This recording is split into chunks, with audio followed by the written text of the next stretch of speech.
নমস্কার YouTube channel বন্ধু সাথী সবাইকে আমার তরফ থেকে আগাম শারদীয়ার প্রীতি শুভেচ্ছা অভিনন্দন।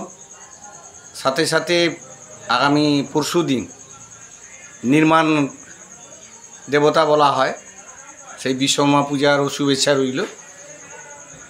যেহেতু আমার ভিডিওতে বা আমার যে ফেসবুকে বলা রয়েছে যে শিক্ষামূলক বিষয় এবং সচেতনতামূলক বিষয়, সেই নিরিখেই একটা বাড়তি কথা বলবো না, বলার অবকাশ রাখছি না।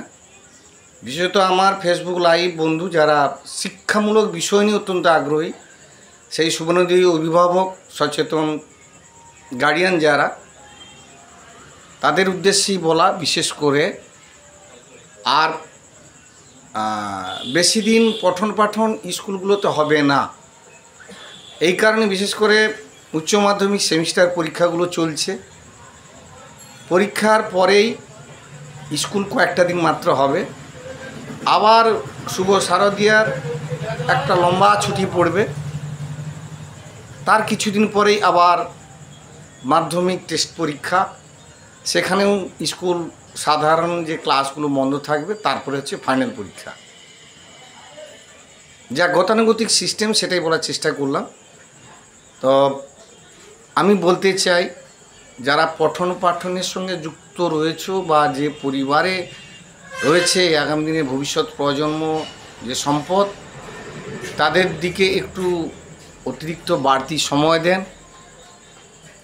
অন্যথা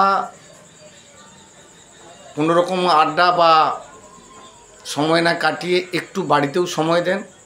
দুর্ভাগ্যের বিষয়, আমি একটু খুব পারি না, এটা আমার ব্যর্থতা, দুর্বলতা। আমি দেখেছি অনেক গার্ডিয়ান শুধু টিউশন, কোচিং, প্রাইভেট এর উপরেই ডিপেন্ড করে আপনারা আমাদের সন্তানকে চালনা করছেন।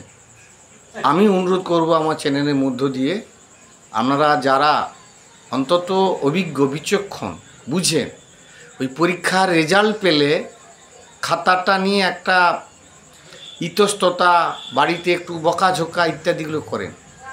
এটা না করে যদি কন্টিনিউ প্রসেসে ও ঠিকঠাক পড়াশোনা করছে কি না, পড়াশোনার সঙ্গে ওর সম্পর্ক আছে কি না, যেখানে পড়তে যায় বা যে স্কুলগুলোতে খোঁজ খবর নেই, ওই রেজাল্ট পাওয়ার পর বকাঝোকা বা ইত্যাদিগুলো না করাই ভালো। যেহেতু ইউটিউব চ্যানেল আপডেট দিতে হয় ভিডিও, তাই এটা করতে বসে গেলাম। আবার আগাম শারদীয়ার প্রীতি শুভেচ্ছা অভিনন্দন জানাই। যে কথাগুলো বললাম নিশ্চয়ই একটু গুরুত্ব সহকারে বুঝবেন, ভাববেন। আর সাথে সাথে আগামী পরশু বিশ্বকর্মা পূজা রয়েছে, সেটাও ভালোভাবে কাটাবে। পূজা মরশুম, সবাই নিশ্চয় নতুন কেনাকাটা নিয়ে একটু ব্যস্ত থাকবে, একটু আনন্দ হইহুল্লোড় থাকবে। কিন্তু সর্বোপরি সবের মধ্যে যে আগামী ভবিষ্যৎ প্রজন্ম যে সম্পদ আপনি তৈরি করবেন, সেদিকে অবশ্যই নজর দেবে। কারণ কোনো পদ্ধতিটা কিন্তু থেমে নেই, ঘড়ির কাঁটা টিকটিক করে চলছে। সরকারি নিয়মে যা কিছু হবার হবে, সেটা আমার আপনার কোনো কিছু করার নেই।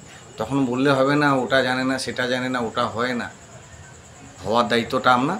পরীক্ষার্থী পরীক্ষা দেবে, অতএব তৈরিটা তাকে নিজেকে করতে হবে। ধন্যবাদ, টাটা। আজকের মতো এখানেই শেষ করছি।